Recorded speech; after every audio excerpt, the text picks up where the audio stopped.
Welcome to the broadcast today. What we're about to do is get into some serious situations when it comes down to boxing and how to overcome a stronger fighter in high-level boxing. Interesting. The other thing that we are going to do is we're going to talk about the main reasons fighters lose when it counts most and how can we prevent it by eliminating incompetence. That's a big thing. So what does that mean? Eliminating incompetence. Let's take a fight example. Let's just say two fighters are in the ring. You got a strong fighter. You got a guy who's more of a boxer. Caleb Plant, maybe, and Benavidez. Strong fighter, Benavidez. Quick, slick fighter, and Plant.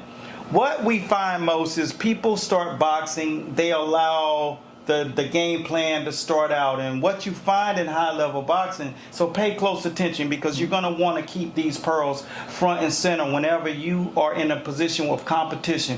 Fighters take this thing seriously. When you start out using your fundamentals, which is the jab, you're either going to jab high, you're either going to jab low. What we're finding is there are 4 quarters to a fight. When something is working, how do you actually benefit greatly from it?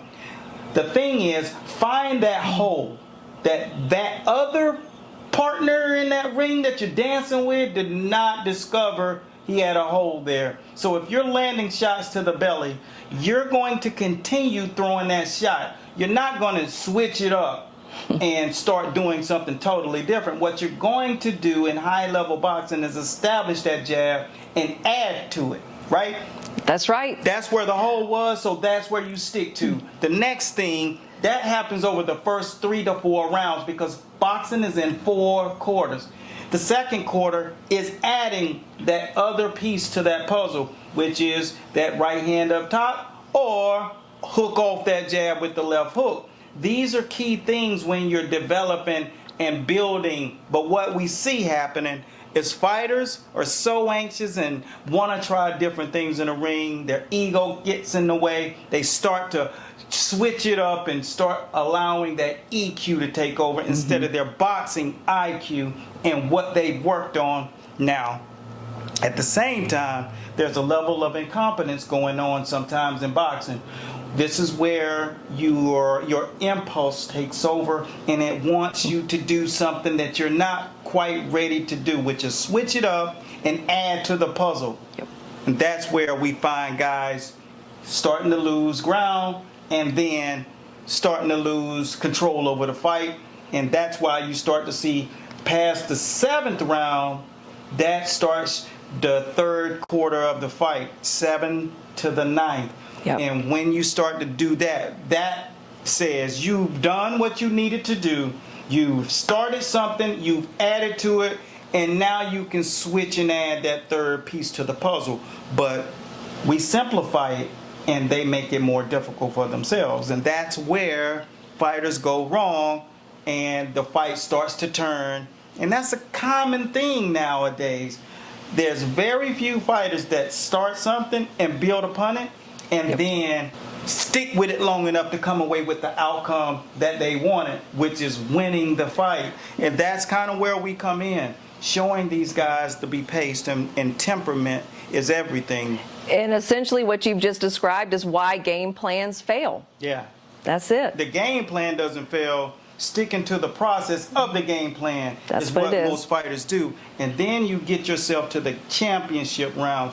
This is fortitude, this is wherewithal, this is experience, and these are the kind of things that lead us to our next conversation, which is how do you actually prevent yourself from getting into these high-level combative matches and swaying off? How do you prevent that from happening?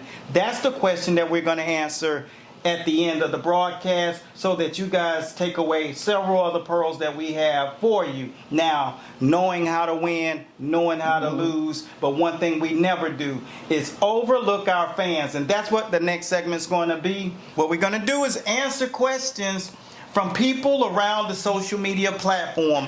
One per platform. So, and I'm telling you, we get a lot of them. We get a lot, especially after a big fight night. The DMs are loaded. So yeah.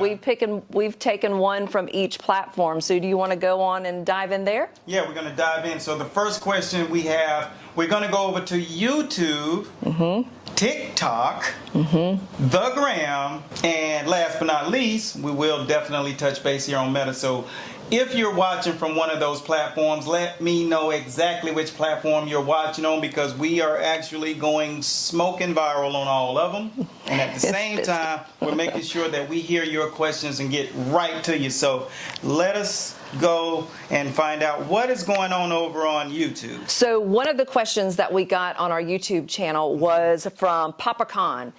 And his question was regarding intermittent fasting and running or getting the cardio training in. If you are intermittent fasting, what is the recommendation of how you fuse that with your cardio training? The quick message from me to you before you finish watching: to see the video in its entirety, make sure you press right down below. I hope you are taking time to use the timestamp so you can enjoy everything that you are truly looking to get from it. That's all I got. Enjoy the rest of it. Until next time, I'll see you in the winner's circle. Coach Bradley, I'm out.